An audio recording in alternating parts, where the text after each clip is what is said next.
जय श्री राम। राधे राधे।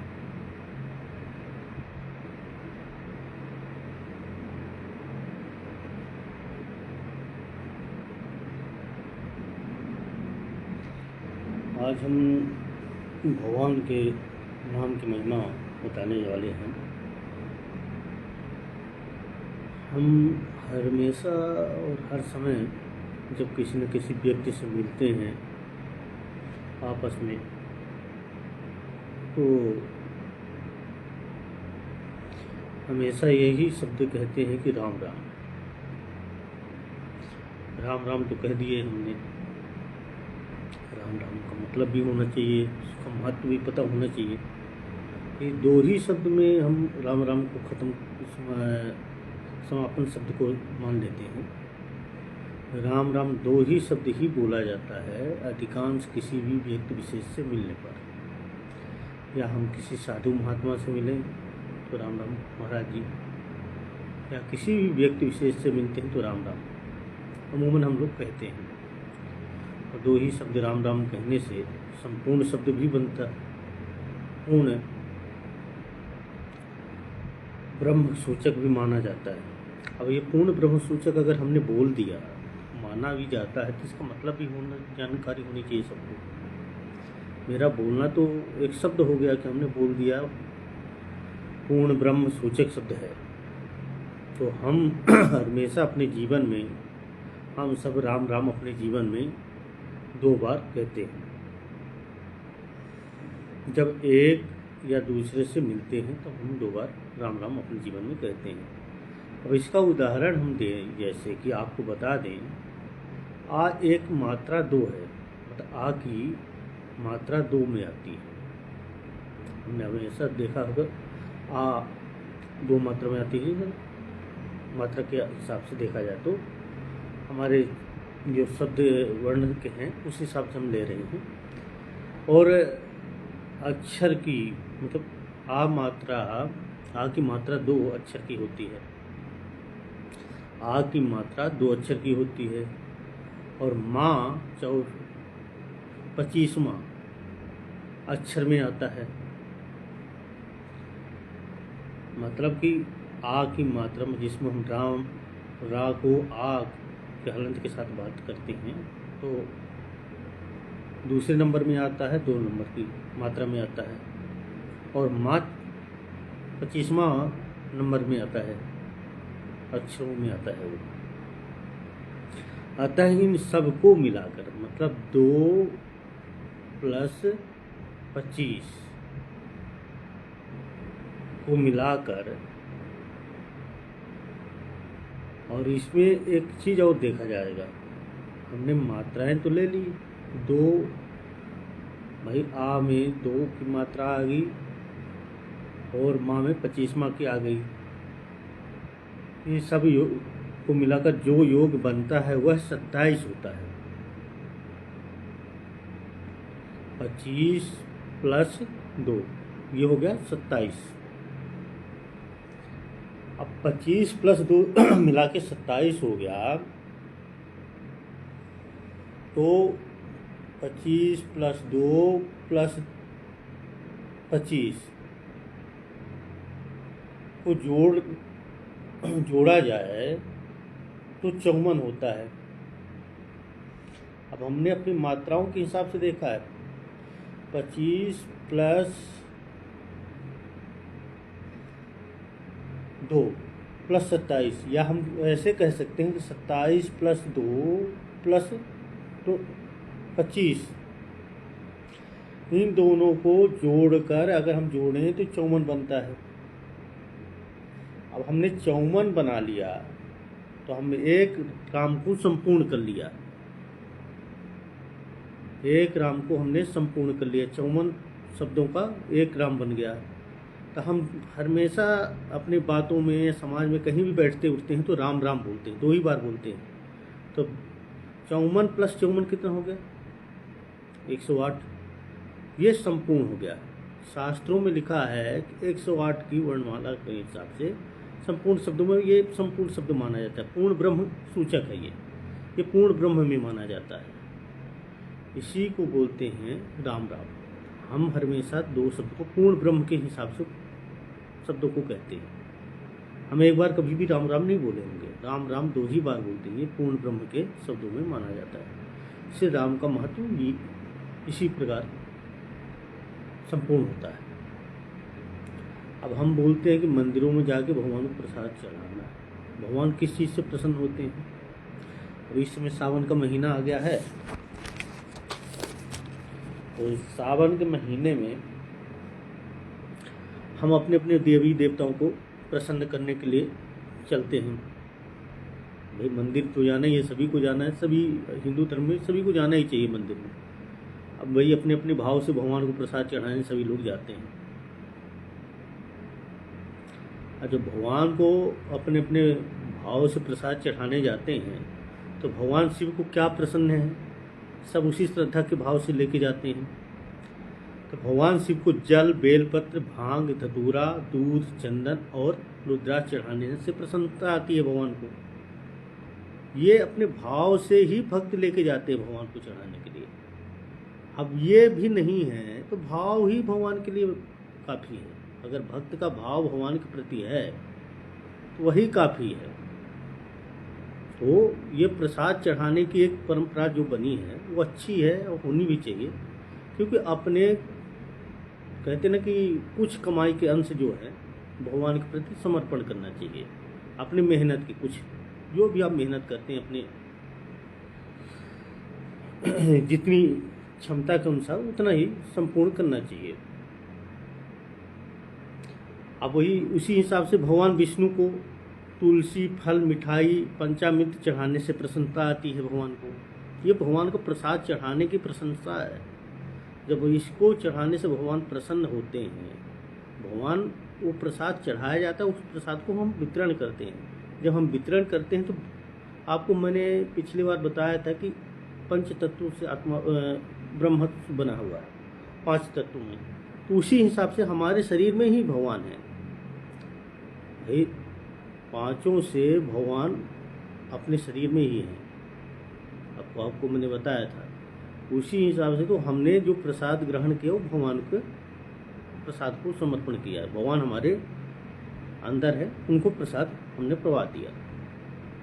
अब जैसे देवी लक्ष्मी हैं, उनको क्या पसंद है? सफ़ेद और पीले रंग की मिठाई, सफ़ेद और पीले रंग की मिठाई, केसर भात, सफ़ेद पीले रंग की मिठाई, केसर भात, लाल फूल चढ़ाने से प्रसन्नता आती है भगवान को।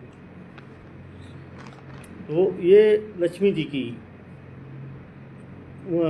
को प्रसाद चढ़ाने की प्रसन्नता है। उसी प्रकार देवी सरस्वती, अभी हमारे देवी देवता अनेक प्रकार के अनेक तरीके से हम लोग पूजा करते हैं। तो हर समाज अपने अपने तरीके से देवी देवताओं की पूजा करता है। तो देवी सरस्वती को क्या पसंद है? दूध, पंचामृत, दही, मक्खन, सफ़ेद तिल, लड्डू और चावल, लावा पसंद है। अब गणेश जी को क्या पसंद है? मोदक, लड्डू, शुद्ध घी से बने बेसन।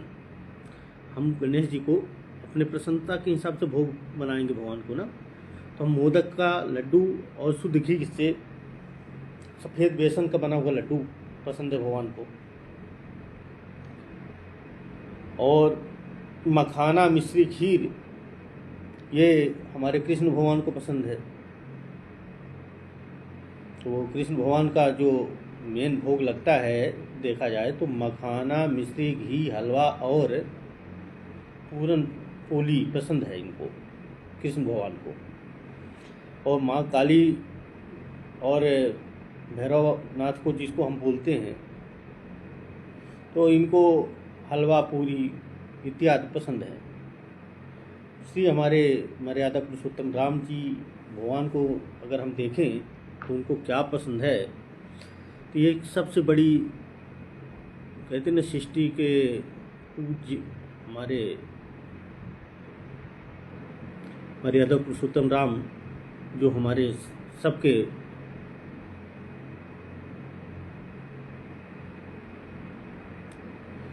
पूजनीय हैं, उनको केसर भात और धनिया का भोग पसंद है। इस हिसाब से अगर हम देखें तो भगवान की पूजा की पद्धति अपने अपने तरीके से हम करते हैं। तो भगवान की पूजा की पद्धति को अनेकों तरीके से किया जा सकता है। तो अभी हमने कुछ शास्त्रों में पढ़ा था कि आत्मा से भी श्रेष्ठ, जिसको हम मान सकें, अब या बोल भी सकते हैं कि आत्मा से भी श्रेष्ठ मन है। मन कब विचलित हो जाए ये आत्मा को भी नहीं पता है। हमने मन के बारे में इसलिए चर्चा भी की क्योंकि हमने कहीं भी पढ़ा था कि मन मरते दम तक कभी भी विचलित हो सकता है। अगर हम अच्छे संत हैं, अच्छे महात्मा हैं, अच्छे उपासक थे भगवान के, और लास्ट में मरणावस्था में हमारा मन विचलित हो गया, भगवान राम के मोह से विचलित हो गया और हम माया में गिर गए, तो पूरी उपासना जो है समाप्त हो जाती है। इसलिए मन को जो अपने बस में कर लिया वो भगवान को प्राप्त कर लिया। मन को ही लोग बस में नहीं कर पाते। कहते हैं मन बड़ा चंचल है। ये चंचल इसीलिए है, हर पल हर सेकंड मन को भटकाता है। मन हर सेकंड हर पल इंसान को भटकाता है। कुछ पल आपको ऐसा लगेगा कि ये मोह माया है, इसको सबको त्याग देते हैं हम। अब हमारी ज़िंदगी सिर्फ भगवान के भजन के लिए बनी है। ऐसी कुछ ही पल देखा जाए तो हम उस कुछ पल बाद देखते हैं तो अपने आप ही भूल जाते हैं और अपने मोह माया में फिर गिर जाते हैं। फिर ये लगता है कि मेरे बच्चे, मेरे माता पिता, मेरी जॉब, मैं पैसा कमाऊंगा, इस गाड़ी में चलूंगा, उस बंगले में रहूंगा, ये सब व्यवस्था अपने आप आ जाती है अंदर से। कि क्यों? ये मन ही है। ये इसी को बोलते मन विचलित होता है। अगर मन को जिसने शांत किया वो परमात्मा की प्राप्ति कर लेता है। मन ही एक ऐसा इंसान के अंदर है जो जीने और मरने की दशा को भुला देता है। भाई, जीने मरने की दशा कौन भुलाता है? मन। अरे आपको माया घेर लेगी तो आप भूल जाएंगे कि हमको मरना भी है आगे। आप तो माया के साथ बढ़ जाएंगे। भाई अरे वाह, ये सुखमय जीवन जिंदगी में कहीं मिलेगा? इसी को बोलते हैं मन। अब मन को बोलने का आसान तरीका अगर हम देखें तो हम अपने आप में झांकते हैं तो हम 2 मिनट पहले कुछ बोल रहे हैं, 2 मिनट बाद कुछ बोलेंगे। समय के साथ हम परिवर्तन होते हैं। जो व्यक्ति समय के साथ ना परिवर्तन हो, अपनी बात को स्वयं, अपने शब्दों को स्वयं रखे और अपनी बात को दृढ़ता के साथ रखे, वो मन को विचलित नहीं कर सकता। अब मन तो विचलित होना ही है। इसी को बोलते हैं माया। मन माया को कोई नहीं जानता है। तो संसार में कहते हैं कि मन से बढ़कर इंसान कुछ नहीं कर सकता। भाई मन बहुत बेचैन होता है, हर पल हर क्षण हर, कहते हैं पल पल में भगवान आपको दर्शन देते हैं। हर पल आपको भगवान अवगत कराते हैं कि हम ये कार्य ना करें, ये गलत है। कोई भी कार्य हो गया उसमें थोड़ी देर बाद हमको एहसास दिलाते हैं। हर क्षण में हमको भगवान एहसास दिलाते हैं कि ये कार्य गलत हुआ है और ऐसा हमें नहीं करना चाहिए। उस क्षण तो याद आ गया, उस क्षण में हमने भगवान से जाके मंदिर में प्रार्थना की, पूजा अर्चना की, जो भी किया अपने हिसाब से कर लिया और ये बोला कि अरे नहीं, हमें भगवान के चरण वंदना, भगवान के प्रति आत्मसमर्पण कर देते हैं। और थोड़ी देर बाद उठने के बाद कोई ऐसा व्यक्ति मिला जिसने आपको माया के बारे में, मन के बारे में शुरू कर दिया माया बताना। आप उसके जैसे बात करने लगोगे। अब ये सोचोगे कि अरे इसने जो बोला वो सही है। बहुत बड़ी दुर्भाग्य है। ये चीज़ जो इंसान समझ जाए, जो व्यक्ति ये चीज़ समझ जाए कि उसके मन में जो चल रहा है वो गलत है, उसके मन में जो चल रहा है वो गलत है, वो अपने आप को परमात्मा के अधीन परमात्मा का सेवक बन सकता है। हम बड़े बड़े साधु महात्मा हर व्यक्ति को देखते हैं, सुबह से शाम तक उनकी पूजा करते हैं, उनका आशीर्वाद लेते हैं, उनसे जान लेते हैं, मगर उनके पास भी कुछ न कुछ माया है। अब वो माया किसके लिए करते हैं? इस समाज को ताना बाना, समाज के ताना बाना बोलने के लिए उस माया में वो घिर जाते हैं। उनको पता है कि हम ये जो कार्य कर रहे हैं गलत कर रहे हैं, इसके बावजूद भी वो माया के मोह में बंध जाते हैं। तो उनको ये लगता है कि मेरी संस्था, मेरी मंदिर जो हमने बनाया है, उसमें पूजा अर्चना करने वाला पुजारी या कोई भी हमारे सहभागी जो भी आए उनको प्रसाद देना पड़ेगा। अब प्रसाद कहाँ से लाएंगे? प्रसाद लाना है तो भाई पैसे की ज़रूरत पड़ेगी। तो उन्होंने अपने एक श्रद्धा भाव से उन्होंने ये सोचा कि हम भागवत कथा कहते हैं, इसमें जो प्रसाद चढ़ेगा वो मंदिर के काम आएगा, पूजा पाठ के काम आएगा। ये अच्छा कार्य है और ऐसा करना भी चाहिए। मगर ये करते करते वो इतने माया में घिर जाते हैं तो उनको यही नहीं पता चलता कि वो जिस कार्य के लिए निकले थे, जिस कार्य के लिए उन्होंने वैराग्य लिया था, वो कार्य करने का कार्य जो है वो भूल गए हैं। उन्होंने वैराग्य लिया था भगवान को प्राप्ति करने का, माया मोह मन को शांत करने के लिए, मगर वो कार्य करना वो भूल गए। क्यों भूल गए?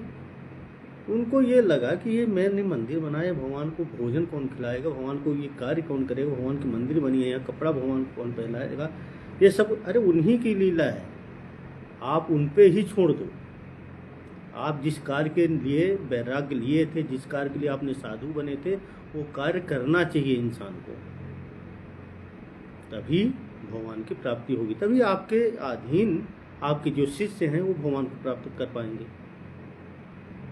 आप माया से दूर हो जाओ, मन को शांत कर लो, तो भगवान की प्राप्ति आपको हो। तो आप ही भगवान हैं। आपके स्वरूप में ही हर शिष्य, हर व्यक्ति आपको भगवान के रूप में देखेगा, क्योंकि आपके अंदर ही भगवान है। 5 तत्वों से बना हुआ भगवान तो आप ही हैं। मगर आपने वो माया को बढ़ाने के चक्कर में, मंदिर को विकास करने के चक्कर में अपने आप को ही भूल गए कि हम जिस कार्य के लिए निकले थे वो कार्य हमें करना अनिवार्य था, मगर वो कार्य हम पीछे कर दिए, और जो कार्य नहीं करना था वो कार्य के लिए फिर आ गए। क्योंकि आपने माया ही तो छोड़ी थी, आपका मन ही तो चंचल था, मन को ही शांत करने के लिए आपने वैराग्य लिया था। जब आप मन को शांत करने के लिए वैराग्य लिया था तो फिर मन को क्यों नहीं शांत कर पाए? क्यों माया में गिर गए? क्यों मन को नहीं शांत कर पाए? क्यों? उसका एक रीजन है। अब रीजन इसलिए मैंने क्यों पूछा और क्यों सवाल कहा, आप कल यही पूछेंगे रीजन क्या है। भाई रीजन यही है कि हम जिस माया को छोड़ना चाह रहे थे, जिस मोह को छोड़ना चाह रहे थे, उसके लिए हमने वैराग्य लिया। हमें ये लगा कि हमें ये दुनिया से कोई लेना देना नहीं, हमें सिर्फ भगवान की भक्ति और भजन से मतलब है। तो जब हम ये चीज़ भगवान के लिए कर रहे थे, भगवान की प्राप्ति के लिए कर रहे थे, तो हम माया में घिरे किसकी वजह से? भगवान की वजह से। भगवान ने क्यों माया में घिरा आपको? इसलिए घेरा क्योंकि आपके अंदर वो दृढ़ संकल्प नहीं था जो आप करके निकले थे। इसी को बोलते हैं मन चंचल है।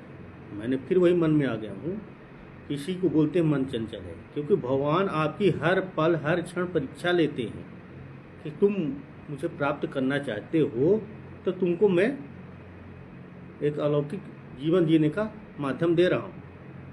आपके पास माया फेंक दिलवाते हैं, अब आप उन्हीं के नाम से पैसा ले रहे हैं, फिर वही घूम फिर के भगवान की प्राप्ति से दूर हो जाते हैं, भक्ति से दूर हो जाते हैं। ये भगवान का ही कृपा पात्र है, जो भगवान चाहते हैं वही होता है। इसलिए इंसान अगर चाह ले कि हम भगवान का भजन के अलावा कुछ कार्य नहीं करेंगे तो ऐसा हो ही नहीं सकता। उसमें से बहुत मुश्किल है अगर हो भी जाए तो वो भगवान ही कहलाएगा। कोई एक व्यक्ति ऐसा बन गया, माया से दूर हो गया, मोह से दूर हो गया, तो वो सिर्फ भगवान ही कहलाएगा।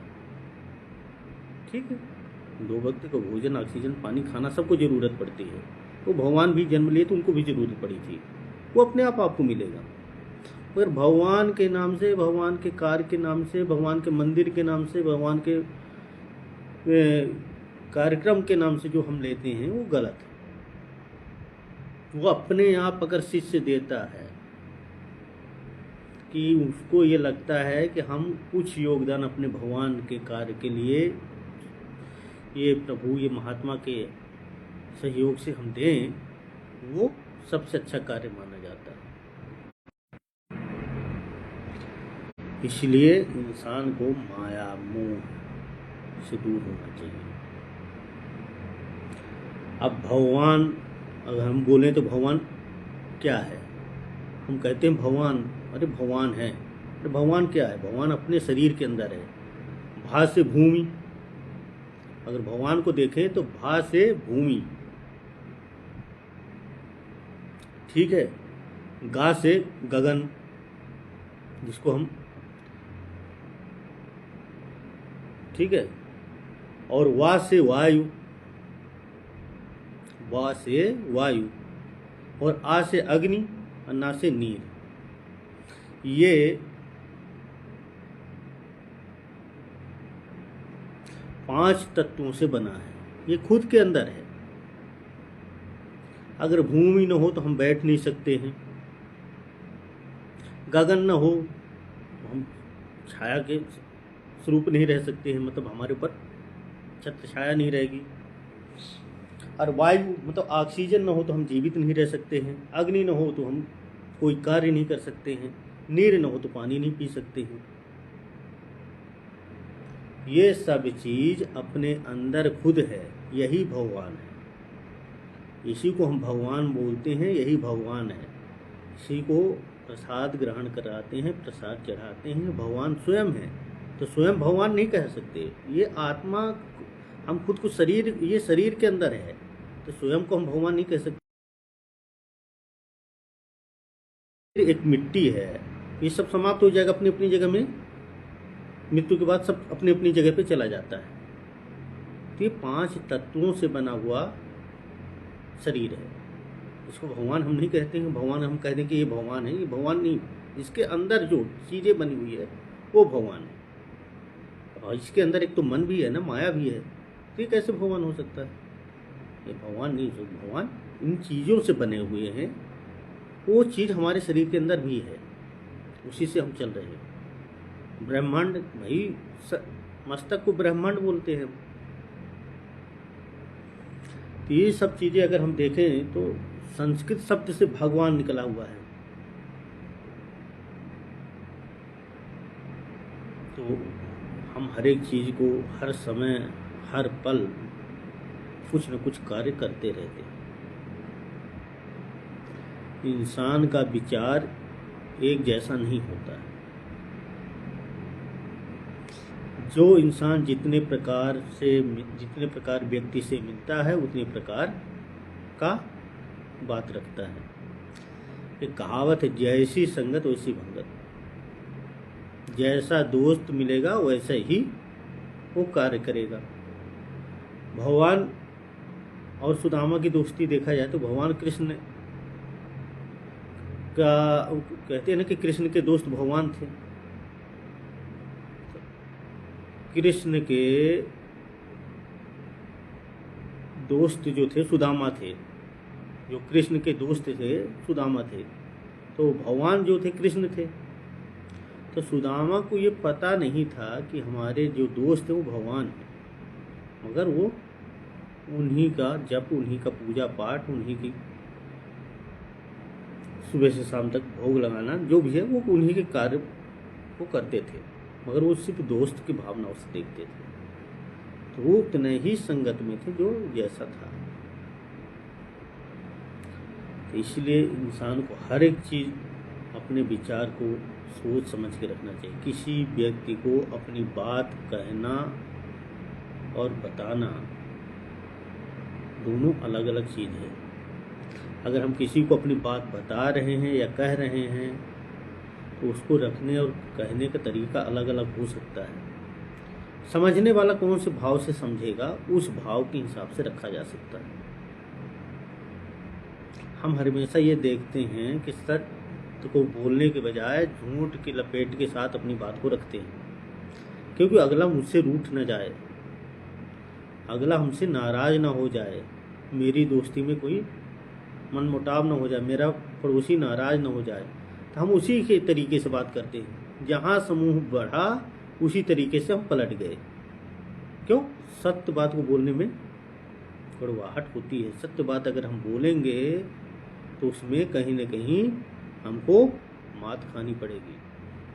आज का जो कलयुग है वो झूठ के लपेट में ज़्यादा चलता है। हर 2-2 मिनट में लोगों को अपनी बातों को घुमाना, बहलाना, फुसलाना हर 2-2 मिनट में लोगों को आता है। आपके जैसे आपको, दूसरे के जैसा दूसरे को, मतलब एक दूसरे को कहते ना ऊपर नीचे चढ़ाना। आज के युग में लोग क्या सोचते हैं कि एक दूसरे को चढ़ा दो, एक दूसरे से भिड़ा दो, एक दूसरे से लड़ा दो और उसको देख के मज़ा लेते हैं। पहले ऐसा नहीं था। पहले अगर किसी पड़ोसी को कष्ट हो जाता था तो एक पड़ोसी दूसरे पड़ोसी को सहयोग के लिए खड़ा हो जाता था। सुबह गांव में कोई भी अगर कष्ट हुआ है, किसी के घर में आग लग गई, किसी के घर में पानी आ गया, तो एक दूसरे के घर को मदद करने के लिए लोग जाते थे। मगर आजकल नहीं होता है। आजकल अगर किसी के पड़ोसी के घर में पानी घुस गया बरसात का, तो उसके घर में लोग नहीं जाएंगे। दूर से देखेंगे, अरे हो गया, पानी ही तो गया, देखो घर डूबेगा तब तो पता चलेगा उसको बड़ा घमंड था। क्यों? पड़ोसियों से कंपटीशन। ये जो इंसान अपने आप को भूल गया है कि हम इंसान हैं, वो माया से घिर गया है। वो इतना माया से घिर गया है कि जितनी माया उसके अंदर आती है, जितनी तरक्की होती है, उस तरह ही उसका बुद्धि क्षीण होता है, विकास उसका। इंसान, हर इंसान को अपनी अपनी सोच, अपने अपने विचार अपने तरीके से रखना चाहिए। ऐसा नहीं है कि नहीं रखना चाहिए। हमने आज तक ये देखा है कि बड़े बड़े पोस्ट में, बड़े बड़े ओहदे में अपने बच्चों को हम बैठा देते हैं। किसी को IAS बना दिए, किसी को IPS बना दिए, हर अच्छे अच्छे पोस्ट में चले गए। किसी कोई विधायक बन गया, कोई सांसद बन गया। हमने तो पोस्ट में बैठा तो दिया, मगर उनको संस्कार नहीं दिया। हम क्या अब चर्चा कर रहे हैं? संस्कार। अब हमने उसको संस्कार नहीं दिया। क्यों? हमने ये संस्कार नहीं दिया कि अपने से बड़े बुजुर्ग को इज्जत भी देनी चाहिए। आपकी चेयर की गरिमा है, आप चेयर से ना उठें, मगर आपके सामने बैठा हुआ व्यक्ति को 2 चेयर सामने रखी रहती है, उस चेयर में तो बैठा सकते हैं। ये जरूरी नहीं उस व्यक्ति को खड़ा रखें। वो भी तो आपसे बड़ा है, उम्र में बड़ा है, आपके पिता के समान है।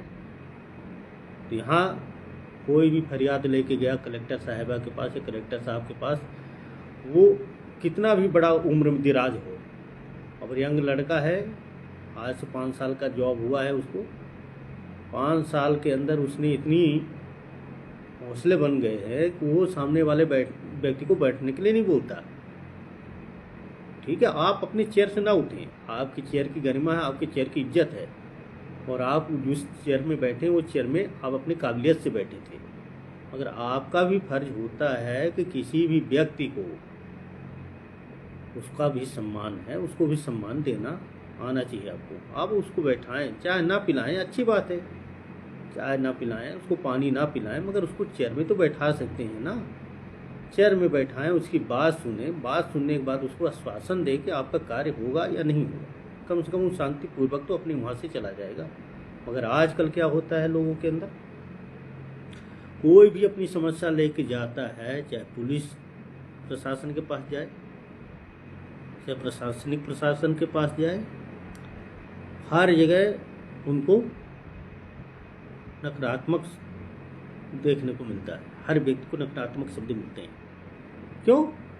उनको प्रेशर, बोलते हैं हमको प्रेशर रहता है। किस चीज़ का प्रेशर रहता है? आप जब एग्जाम दिए थे तब प्रेशर से ही एग्जाम देके गए थे ना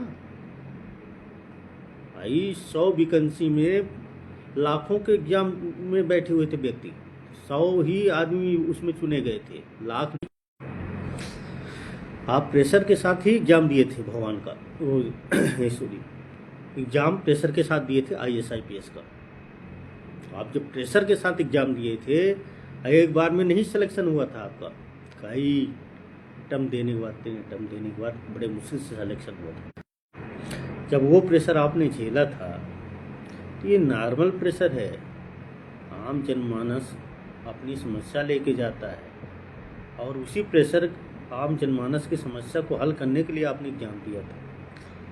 आपके पिताजी भी उसी प्रेशर से गुजरे हुए थे। उन्होंने सोचा होगा कि हम अपने बेटे को इस लायक बनाएंगे कि जो समाज की सेवा, आम जनमानस की सेवा करेगा। मगर आपने उनके संस्कार का पालन नहीं किया। आप पोस्ट में ओहदे में पहुंच गए, मगर आपने वो संस्कार आप भूल गए, अपने पिताजी का संस्कार दिया हुआ भूल गए। मूल मेरा कहने का बात ये थी कि हम अपने प्रशासन से उम्मीद करते थे कि हमारी प्रशासन जो है, हमारे जो चेयर में बैठे हैं IAS IPS अधिकारी, हमारी बात सुनेंगे, तो कम से कम उस काबिल हम रहें। हम कार्य कर पाते हैं नहीं कर पाते, वो बहुत दूर की बात है। कार्य होने में टाइम लग सकता है, मगर आश्वासन देने में टाइम नहीं लगता। आश्वासन अपनी बात पे देना है, अपने समय के साथ देना है। कम से कम जनता को ये खुशी होगी ना कि हम वहाँ साहब के पास गए, IAS अधिकारी जो थे हमारे साहब, कलेक्टर साहब थे, वो डिस्ट्रिक्ट कलेक्टर थे, उनके पास गए, हमने ये बात रखी, उन्होंने बोला कि आने वाले समय में ये कार्य करेंगे। आश्वासन भी दिया, तो उसको कार्य कराना आपका कर्तव्य भी है। अगर कराने लायक है तो आप कराइए, नहीं कराने लायक है उसको कोशिश करिए कि आगे कार्य करवाया जा सके। अब बहुत दूर मत जाइए। हम कई जगह देखे हैं कि पुलिस प्रशासन के पास लोग छोटी छोटी अपनी कंप्लेन लेके जाते हैं। अब पुलिस प्रशासन के पास कंप्लेन लेके तो चले गए, मगर वहाँ लोगों को सुनने या सुनाने का टाइम ही नहीं मिलता। प्रशासन के अंदर इतना टाइम नहीं है कि उसकी समस्या तो सुन ले। जो समस्या सुना रहा उसी की बात को अधूरी सुन के उसी पे गाज गिरा देते लोग। ये भी तो गलत है। आप पहले उस पोस्ट में पहुँचे तो आपको उस विवेक लायक बनाया गया है, आपको उस काबिल बनाया गया है कि आप उस कार्य को करें। अपना विवेक को तो यूज करें कि हम ये कार्य करेंगे या ना करें, इसकी बात तो सुन ही सकते हैं। आप वहाँ बैठाएं, उसकी बात सुने, आश्वासन दें। अगर ऐसा करने से लोग दूर हो जाते हैं। हमने ये देखा कि कुछ ऐसे विभाग हैं, जैसे अपनी भारतीय सेना अगर हम देखें तो अपनी भारतीय सेना एक ऐसी संस्था है कि वहाँ आप कोई भी व्यक्ति जाता है उसको सम्मान से बैठाया जाता है, सम्मान से उसकी बात सुनी जाती है, समस्याएं सुनी जाती है, उनका आदर किया जाता है। तो वहाँ जब लोग जाते हैं तो वो बोलते हैं कि ये भी एक संस्था है, ये भी एक संस्था है और एक ही ये संस्था, तीनों संस्था का वर्णन करते हैं। तो उनको अच्छा ये लगता है कि भारतीय सेना अच्छी है। क्या वो भी तो वही क्वालिफिकेशन करके गए हैं, वो भी तो पढ़ाई करके गए, वही मेहनत करके गए हैं, वो भी अफसर अधिकारी वही जवान बने हुए हैं, वो भी सैनिक हैं, देश के लिए करते हैं, आम जनता के लिए करते हैं। आप वो जाइए जम्मू वगैरह में भारतीय सेना का गुणगान लोग गाते हैं। ये सब चीज़ें प्रशासनिक तौर पे अच्छा करने का कार्य करना चाहिए। हर व्यक्ति को दायित्व है। ये जरूरी नहीं है कि अकेला एक ही व्यक्ति करे, सब अपने अपने कार्य को करे।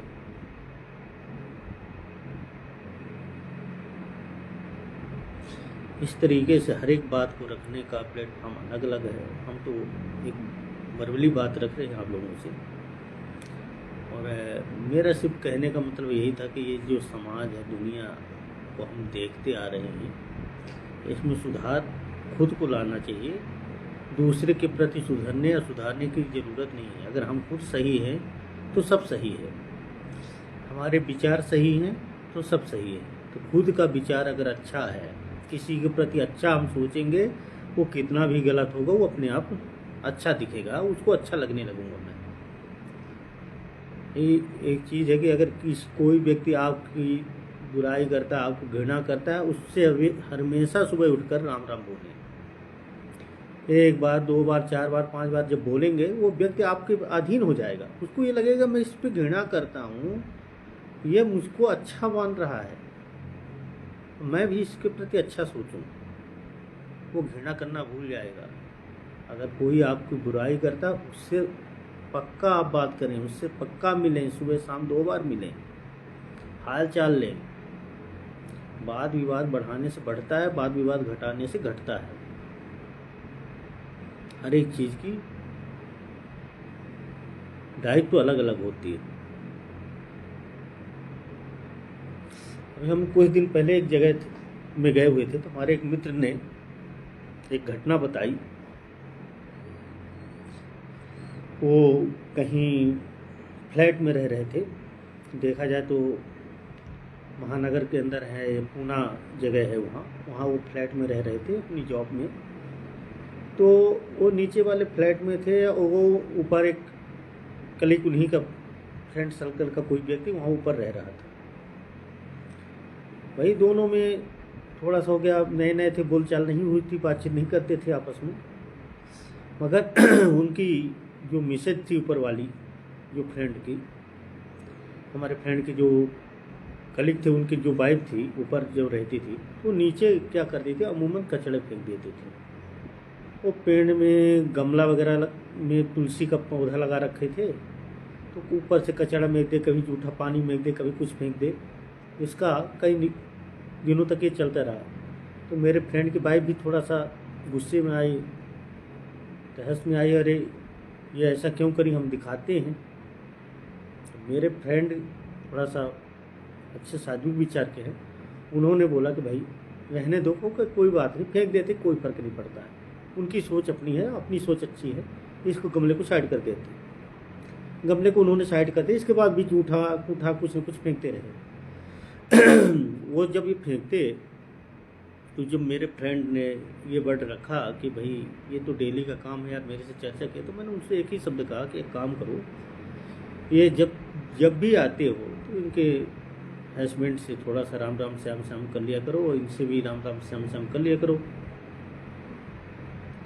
और इनसे कोई दुश्मनी तो है नहीं तुम्हारी। बोला हाँ, दुश्मनी तो नहीं है। जब आप राम राम श्याम श्याम बोलेंगे तो उसका प्रभाव उल्टा हो जाएगा। तो अगर दीदी नमस्ते, सुबह शाम अगर जब भी दिखे दीदी नमस्ते, और उनको भैया सर जी राम राम श्याम श्याम बोलते रहे, यही चलता रहा। ये कम से कम 10 से 15 दिन कार्य चला एक दूसरे के बीच में। 15 दिन के बाद वो अपने आप कचरा, धूल मिट्टी, रोटी जूठन कूठन फेंकना सब बंद कर दिया। इतनी मित्रता हो गई कि आपस में कि एक दूसरे के यहाँ आवागमन शुरू हो गया। क्योंकि शुरू में उनकी वाइफ भी तेज थी, तो वो भी जाके बोल के आई थी, वो भी बोल के, झगड़े के मोड़ में आ गए थे दोनों। इसलिए बोलते हैं किसी व्यक्ति को अच्छा बनाना है तो खुद को अच्छा बनना पड़ेगा। जब आप खुद अच्छा बन जाएंगे तो अपना अगला खुद ही अच्छा बन जाएगा आपके प्रति। तो इसलिए इंसान को खुद को अच्छा बनना पड़ता है। अगर कोई आपकी बुराई करता है तो उसमें आपकी अच्छाई है, अगर कोई आपकी अच्छाई करता है तो मतलब समझ लीजिए कि आपके अंदर बुराई है। अच्छाई को अच्छाई जब ही कहता है वो व्यक्ति, जब उसको अच्छा लगे, तब तो उस समय वो कहेगा। मगर आपकी पीठ पीछे कहीं आपकी चुगली मार रहा है, अरे बहुत अच्छा है, क्योंकि आपने 2-4 महीने पहले पैसे खिलाया होगा, कुछ समोसा वगैरह चाट वगैरह कुछ भी खिलाया होगा कहीं, तो आपको अच्छा बोल दिया।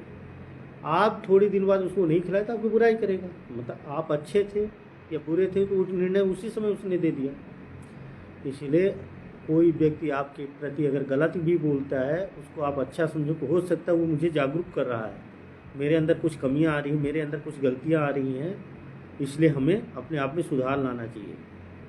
अगर अगला व्यक्ति आपको बोलता है कि आप गलत हैं, आपसे ऐसा करना नहीं आता, आपको बोलना नहीं आता, बताना नहीं आता, आपसे किसी से बात करते हो तो गलत बात करते हो, आप अपनी तरीके से बात रखते हो, आप किसी की बात नहीं मानते हो, तो आप अपनी कमियां तलाशो ना। अगला व्यक्ति ने आपको बताया है तो मतलब आपके बारे में उसने बहुत कुछ गहन किया, आपके बारे में बहुत कुछ जानता है। तब ना आपके बारे में बता रहा है। तो आप अपने आप में सुधार लाओ, अन्यथा ये ना करो कि उसको वहाँ पे जवाब दो, तुम ऐसे कैसे बोल दिए, तुमने ऐसा कैसे कह दिया। ये बुरा शब्द आप ही बनाओगे, आप ही अच्छा बनाओगे। तो इसलिए हर एक व्यक्ति की बात को सुननी चाहिए, समझनी चाहिए, फिर इसकी बात को रखनी चाहिए। विचार सिर्फ अपना ही नहीं होता आपकी। हम तो ये देखते हैं कि हम अपने आप को कई बार देखता हूँ कि अगर कोई मुझे ये खुद को मैं अगर आजमाऊँ तो अगर कोई मुझे बोला कि तुमने ये गलत काम किया, तो मैं ये सोचता हूँ कि हो सकता है कि मैंने वो पूर्ण रूप से गलत हूँ, उसको मुझे सुधार करना चाहिए, हो सकता है मैं यहाँ गलत हूँ। हम ये नहीं कहते उसको जाके कि नहीं आपने मुझे ऐसा क्यों कहा। तो मैं अपनी खुद की ये पर्सनल बात बोला हूँ। अगर ऐसे इंसान को खुद को सोचना चाहिए, अगर आपके बारे में अगर कोई कुछ भी बोलता है कि आप ऐसे हो, तो उसको सुनना है, फिर अपने आप में ग्रहण करना है कि हाँ ये मैं गलत हूँ। आप किसी की कही हुई बात को अगर कह दो दूसरे से, अगर दूसरे ने दूसरे को बता दिया, तीसरे ने आपको बता दिया, तो आपको बुरा लगेगा। इसलिए कहते हैं कि अपने कान की सुनी हुई बात को भी सुनकर अनसुना करना चाहिए, कि अगर अनसुना कर देंगे तो आप श्रेष्ठ हो जाएंगे। अगर नहीं अनसुना करेंगे या उसी बात के जवाब देने के पीछे पड़े रहेंगे, आपकी बात की वैल्यू खत्म हो जाएगी। हर एक व्यक्ति को अपनी बात को सुनना समझना खुद आना चाहिए। ऐसा नहीं है कि हर आदमी अपनी अपनी तरीके से बात रखता है।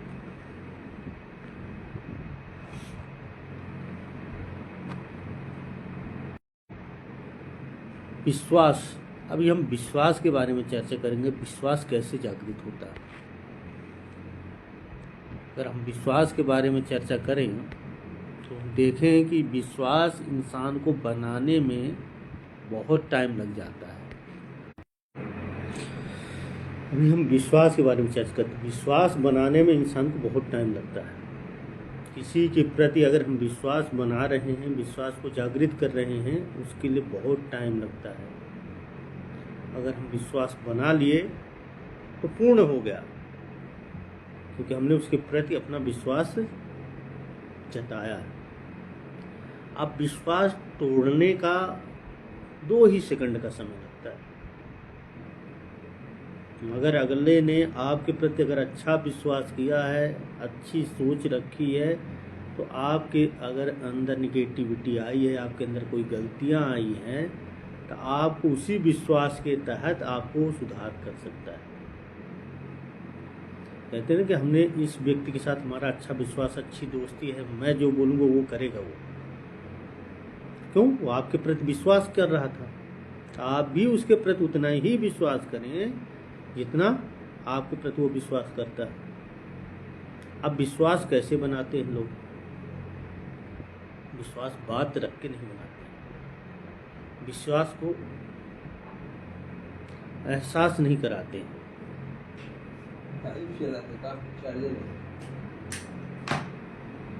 विश्वास को एहसास नहीं कराते, विश्वास को बात रख के नहीं बताते कि हमारा ये विश्वास करो, हम ये बात सही कह रहे हैं। विश्वास एहसास से होता है। किसी चीज़ का एहसास अंदर से आए तभी विश्वास बनेगा। अब एहसास कैसे आएगा? आप अपने कर्तव्य का पालन करेंगे, उसके प्रति उसका कर्तव्य को अवगत कराएंगे और अपने दायित्व को निर्वाह करेंगे, जिससे उसको ये विश्वास हो जाए कि आप उसके लिए तत्पर खड़े हैं। अब विश्वास हर एक व्यक्ति का अलग अलग व्यवहार के हिसाब से बनता है। पति पत्नी का विश्वास अलग होता है, दोस्त का विश्वास अलग होता है, माँ बाप का विश्वास बेटे के साथ अलग होता है। ठीक, इन सब का विश्वास अपना अपना अलग अलग नज़रियों से देखा गया है। अगर विश्वास डगमगा गया इंसान का, पूरी जिंदगी खराब हो जाएगी। अगर विश्वास इंसान का डगमगा गया तो पूरी जिंदगी खराब हो जाएगी। अब विश्वास डगमगाता किस बात में है? कोई भी बात को रखना है, उसका रखने का तरीका सही हो तब तो ठीक है। अगर हमने बात रखी है, उसका तरीका ही गलत है, अगर हमने बात रखी है उसका तरीका ही गलत है, तो विश्वास डगमगाएगा ही। किसी बात को रखने का एक अपना अपना तरीका है, और हर तरीके के हिसाब से हम देखें तो उसको हम हर तरीके से अच्छा ढंग से भी रख सकते हैं, ऐसा नहीं है।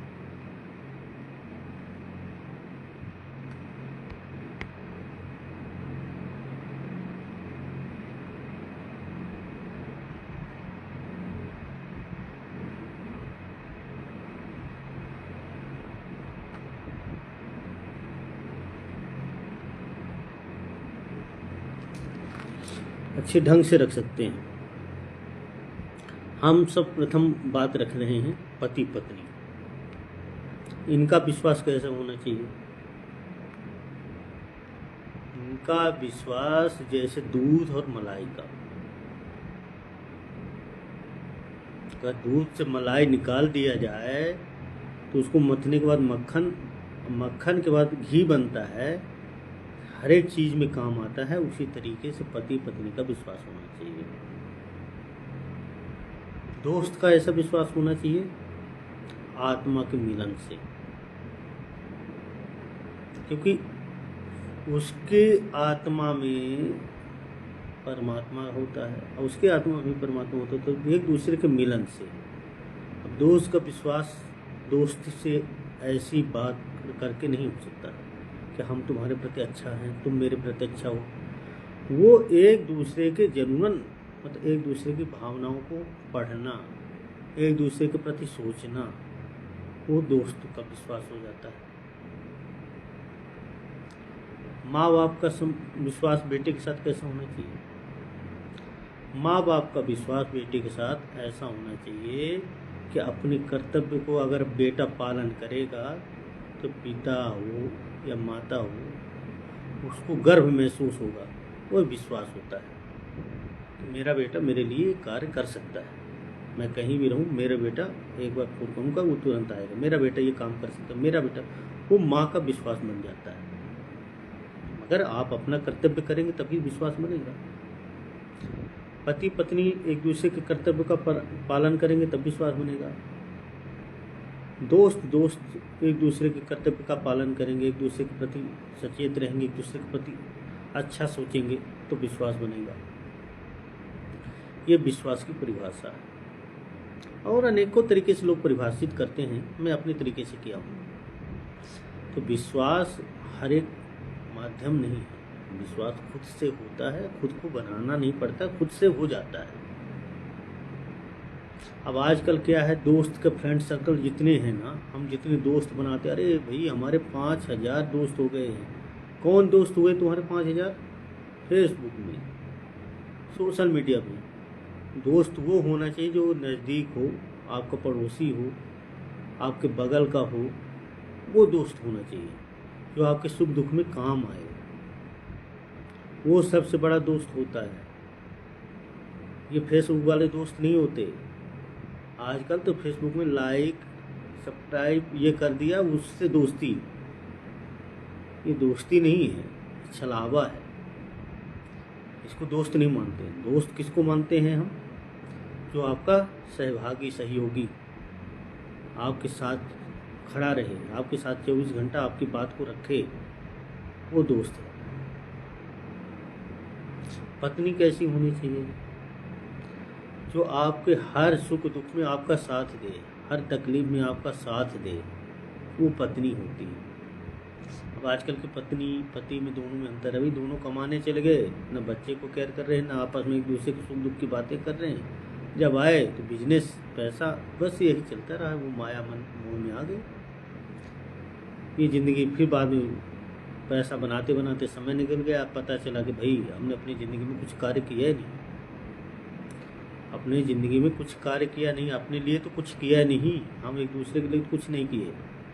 हमने तो अपने बच्चे समाज बनाने में समय निकाल दिया। ऐसा नहीं करना चाहिए। अपने पति पत्नी दोनों एक दूसरे साथ बैठें, उठें, बातचीत करें, घूमें फिरें।